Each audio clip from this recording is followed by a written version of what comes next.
नमस्कार, अस्सलाम वालेकुम, सत श्री अकाल, जय झूलेलाल। मैं हूं जी प्रेम मटलानी और आप देख रहे हैं हालात हाजरा का प्रोग्राम। हकीकत ये है, इब्तिदा में आपसे दरख्वास्त है चैनल ज़रूर सब्सक्राइब करें। नाजरीन, भारत का नेशनल सिक्योरिटी एडवाइज़र जनाब अजीत डोभाल, आपने सुना होगा, वो रूस गया हुआ था 2 रोज़ केबल, और वहाँ पर वो अपना जो उसका काउंटर पार्ट है यानी रूस का जो नेशनल सिक्योरिटी एडवाइज़र है, हाँ जनाब, उसका नाम है निकोलाई पाट्रूशेव से उसने मुज़ाकरात किए। ज़ाहिर है बाहमी दिलचस्पी के जो भी मसाइल होंगे उन पर उन्होंने बातचीत की, लेकिन ख़ास जो आज मैं आपको ख़बर देने जा रहा हूँ वो ये है कि भारत और रूस मिलकर दोनों ब्रह्मोस मिसाइल बनाते हैं। ब्रह्मोस मिसाइल जो है ना, वो एक किस्म का सुपरसोनिक मिसाइल है। जनाब, सुपरसोनिक क्यों कहते हैं? सोनिक से मुराद है कि जो आवाज़ की रफ्तार से चले, और आवाज़ की रफ्तार जो होती है तकरीबन 331 मीटर फी सेकंड होती है, और सुपरसोनिक यानी उससे दुगना या तिगना 2 times और 3 times the speed of sound which travels is termed as supersonic. अभी ब्रह्मोस जो है ना वो सुपरसोनिक है, और हाइपरसोनिक उससे भी ज़्यादा तेज़ होता है मिसाइल। हाइपरसोनिक कहते हैं मैक 5 यानी 5 इंटू स्पीड ऑफ वॉइस। ये हवा में हम बता रहे हैं वॉइस की जो स्पीड है, वैसे दूसरे मटेरियल में बदल जाती है, जैसे मेटल में तो बहुत तेज़ हो जाती है। तो खैर, मैं कह रहा था कि भारत ने और रूस ने मिलकर सुपरसोनिक ब्रह्मोस तो बनाए हैं, लेकिन अभी दोनों ने ये फैसला किया कि दोनों अभी मिलकर इसका एक हाइपरसोनिक वर्शन बना रहे हैं। इस सिलसिले में हम आपको ये गोशगुजार कर दें, कुछ रोज़ केवल भारत ने एक इंडिजिनस यानी मुकामी अपना एक हाइपरसोनिक मिसाइल का तजुर्बा किया था, और जिसमें वो कामयाब भी रहा था। लेकिन ब्रह्मोस का जो वर्शन है वो हाइपरसोनिक बना। अच्छा, इस सिलसिले में हम आपको ये बता दें जनाब कि पूरी दुनिया में जो हाइपरसोनिक मिसाइल है ना, उसकी टेक्नोलॉजी सिर्फ रूस और चीन को है, और अभी भारत वो एक्वायर करने जा रहा है। अभी तक अमेरिका को भी नहीं है ये हाइपरसोनिक की टेक्नोलॉजी जो है, और अभी भारत जो है रूस के साथ मिलकर ब्रह्मोस मिसाइल का एक हाइपरसोनिक वर्शन या हाइपरसोनिक अवतार बनाएगा। नाज़रीन, ज़ाहिर है इसके अलावा दूसरी भी बातचीत हुई, और उसमें 2-4 मसले थे। एक तो जैसे जब से ये यूक्रेन की जंग छिड़ी है, रूस और यूक्रेन की, तो पाकिस्तान यूक्रेन को हथियार लगातार सप्लाई कर रहा है। भले ही वो on the face of it he denies it, Pakistan इनकार कर रहा है, लेकिन ये हकीकत है और ये पूरी दुनिया मान चुकी है। Through England, through Italy, through Poland, वो जो है ना यूरोप के थ्रू पाकिस्तान सप्लाई कर, तो इस मसले पर भी बातचीत हुई। और कनेक्टिविटी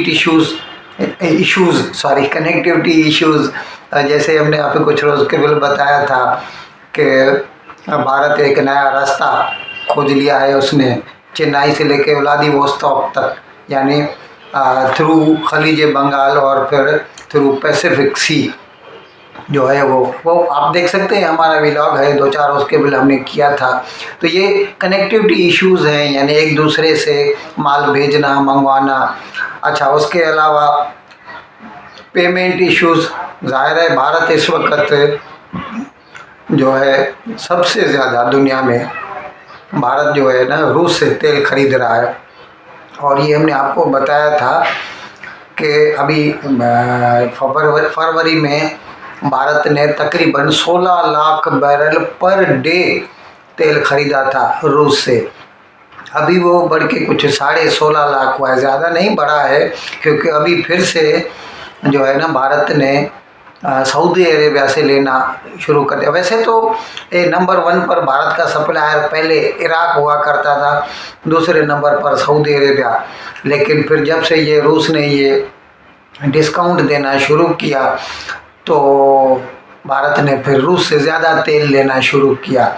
और अभी इस वक्त तो भारत का सबसे बड़ा ऑयल सप्लायर रूस बन गया है, सेकंड नंबर पर इराक है और तीसरे नंबर पर सऊदी अरेबिया है। और अभी आपने तो सुना होगा 2 रोज़ के बिल ओपेक प्लस की मीटिंग, ओपेक प्लस कहते हैं ऑयल प्रोड्यूसिंग एक्सपोर्टिंग कंट्रीज़ की, जो मिडिल ईस्टर्न कंट्रीज़ की जो जमात थी उसमें रूस को मिलाते हैं तो उसको ओपेक प्लस कहते हैं। और उन्होंने ये फैसला किया कि वो तेल की पैदावार में 10% की कटौती करेंगे, जिसकी वजह से $5 फी बैरल जो है तेल महंगा हो गया। पहले तकरीबन $80 चल रहा था ब्रेंट ऑयल, अभी कल तो मैंने देखा $85 पर बैरल है।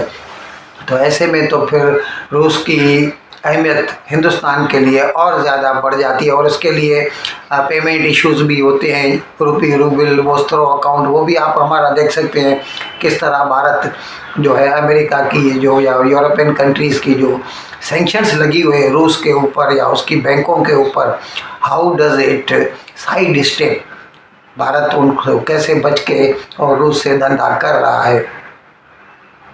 नाजरीन, ये जो ब्रह्मोस मिसाइल है इसका जो ये हाइपरसोनिक वर्जन है ना, ये जो बनेगा तो रूस का एक दूसरा एक मिसाइल है, ज़बरदस्त है, ज़रकॉन।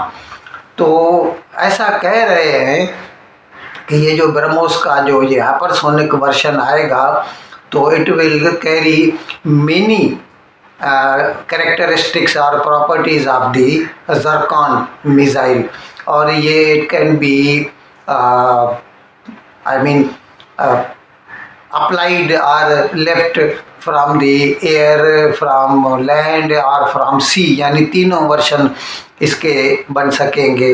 और हर जो सेक्शन है आर्म्ड फोर्सेस का, यानी बड़ी अफवाज हों, बहरी हों या हवाई, तीनों इसको इस्तेमाल कर सकेंगी। नाजरीन, पाकिस्तान में वो सुप्रीम कोर्ट में वो तमाशा हम कहते हैं, मैं तो इससे तमाशा ही कहूँगा, एक हफ्ते से, पिछले 1 हफ्ते से ये तमाशा चालू है। वो जो सुप्रीम कोर्ट ने सुओ मोटो एक्शन लिया था और 1 मार्च का जो उनका ऑर्डर आया था, खैर उसके बारे में ज़्यादा क्या बताया। अभी उसके ख़िलाफ़ जो पीटीआई ने दरख्वास्त दायर की थी सुप्रीम कोर्ट में और उसकी सुनवाई हो रही है। और पहले 9 जज की बेंच थी, 4 को निकाल दिया, फिर 2 ने अपने आप को, मोइनुद्दीन खान और जमाल मंदोखैल ने रिक्यूज़ कर लिया, तो 3 जज की बेंच बन गई। उसके बाद फिर गवर्नमेंट ने बड़ी कोशिश की कि फुल कोर्ट की बेंच बनाई जाए, लेकिन जो प्रेजेंट चीफ जस्टिस हैं उमर अता बंदयाल, वो इस बात पे बज़िद हैं कि नहीं, वो इसको इन्हीं 3 जजों को मतलब यही 3 जजों की जो बेंच है वो इस मसले को सुनेगी। तो इसके बारे में कल पाकिस्तान का जो वज़ीर कानून है आज़म नज़ीर तारड़, उन्होंने नेशनल असेंबली में ये कहा कि सुप्रीम कोर्ट को ये ज़ेब नहीं देता जब हम कहते हैं कि हमें इस बेंच पर एतमाद नहीं है, हम अदम एतमाद का जिक्र करते हैं, तो फिर इसको खुद ही चाहिए। हमारी जो दूसरी दरख्वास्त है, यानी जिसमें पूरी कोर्ट को हम कहते हैं, पूरी कोर्ट, पूरी बेंच, फुल बेंच बनाई जाए 15 जजों, 15 नहीं तो 10 से 12, मतलब जितने ज़्यादा हो सकें, ताकि ये जो इम्प्रेशन गेन हुआ है कि ये जो प्रेजेंट 3 जज हैं तीनों मौजूदा हुकूमत के ख़िलाफ़ बायस रखते हैं, तासुब रखते हैं, क्योंकि उसमें जो है मुबीन, जस्टिस मुबीन जो है, उन्होंने किसी वक्त में साकिब निसार के साथ मिलकर नवाज़ शरीफ को जो है जेल में डाला था और फिर उसको मुल्क बदर कर दिया था, उसको मरियम नवाज़ को भी जेल में डाला था।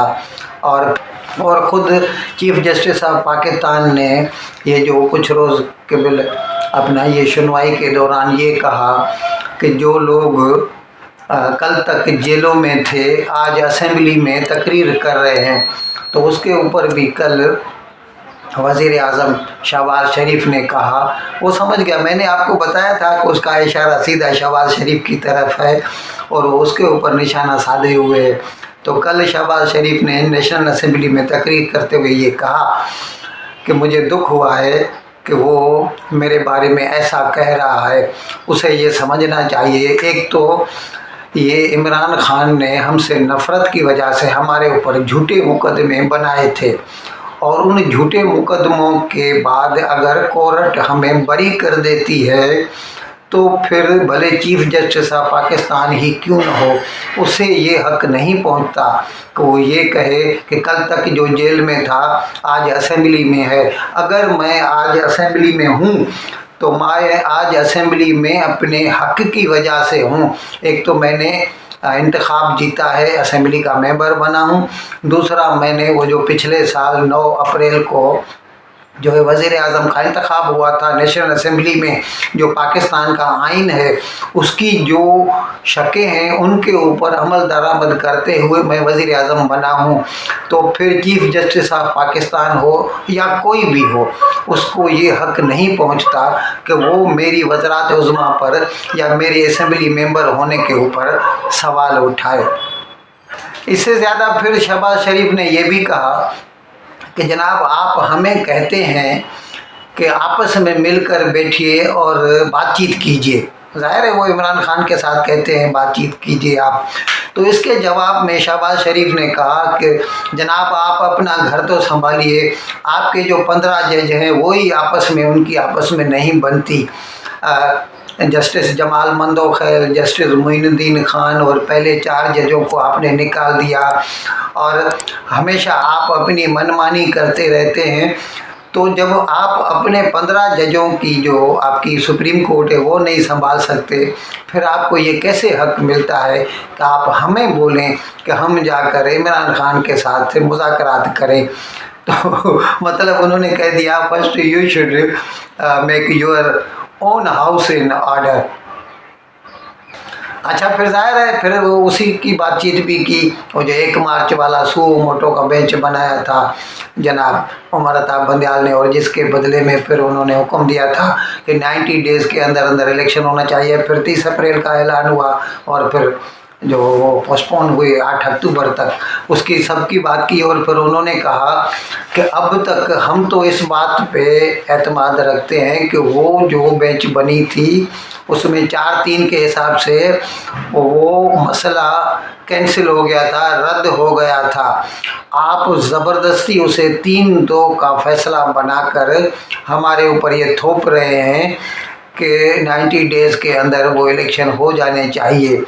तो मतलब ये है कि जहाँ पर मैं तो कहता हूँ, मैं भले ही छोटा मुँह बड़ी बात कह सकते हैं, लेकिन जज को ये ज़ेब नहीं देता जब कोई भी फरीक उसके ऊपर अदम एतमाद का जो है इजहार करता है तो उसे खुद ही चाहिए कि in the better interest of the justice जो है ना उसको खुद ही रिक्यूज़ करना चाहिए।